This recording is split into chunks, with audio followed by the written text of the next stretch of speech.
رسول الله رسول الله.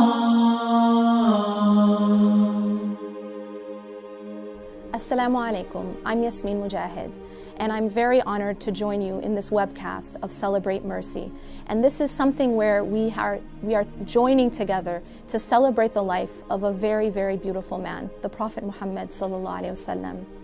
The part of his life that I want to talk about is a part that was actually very, very difficult on the Prophet sallallahu alaihi wasallam, one of the hardest periods in his life. And this was the year of sadness. During his life and the beginning part of his revelation, of his mission, he had a very, very difficult task. And yet he had the support of two people in his life who were one of his greatest supports. And that was his uncle Abu Talib and his wife Khadija radiallahu anha.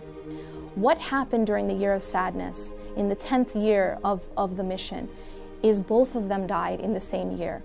Now you can imagine what the Prophet ﷺ is going through at this point. He lost one of he lost his beloved wife, and he also lost his uncle who he loved very dearly. But he also lost a protection because the Quraysh were trying to attack the Prophet ﷺ, and one of the things that was barring them was the protection of Abu Talib.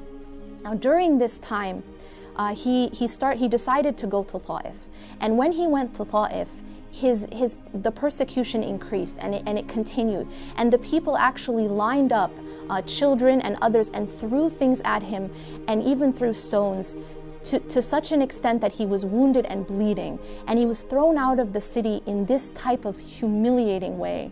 Now you can imagine what he was going through at this point. And he went and he sat under the tree and he made a very powerful dua. And there's one aspect of that dua that I want to focus on. And this is the part of the dua where he says, إِن لَمْ تَكُمْ بِكَ غَضَبٌ عَلَيَّ فَلَا أُبَالِي. That if you are not displeased with me, then I don't mind. Now this is mind-blowing because the Prophet ﷺ has been through so much at this point. He has been persecuted by his people, his wife has died, his uncle has died, and he's been thrown out of this city in such a humiliating way. And yet his number one concern is the displeasure of Allah subhanahu wa ta'ala. And he says that as long as Allah is not displeased with him, that he doesn't mind all the rest that happened to him. Now that is in and of itself such a testament, and it shows what the character of the Prophet ﷺ is, and it's an example for us because we also go through hardships, and this shows us what really, really matters, that any hardship that brings us closer to Allah subhanahu wa ta'ala is actually good for us, and any hardship that takes us away from Him, even if it's ease in fact, and it takes us away from Him, then it is bad for us. Now you'll notice too that Allah subhanahu wa ta'ala after this period of time does something miraculous. Allah takes the Prophet sallallahu alaihi wasallam up to the heavens, to a place where no other human being has ever been.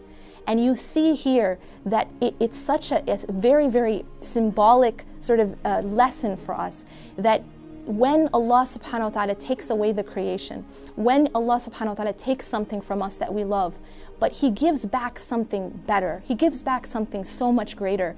And in this case, it is that nearness to Allah subhanahu wa ta'ala. Now, none of us are going to go up into the heavens in this life, and yet we can experience that spiritual nearness. And when Allah takes away something of the creation that we love, but He gives us His nearness, then nothing else matters. If you are not displeased with us, O Allah, then I don't mind. This is the lesson, and this is the attitude that we should take, and this is the inspiration that we can get from the Prophet sallallahu alaihi wasallam. أقول قولي هذا واستغفر الله لي ولكم إنه غفور رحيم والسلام عليكم ورحمة الله وبركاته. حبيب الله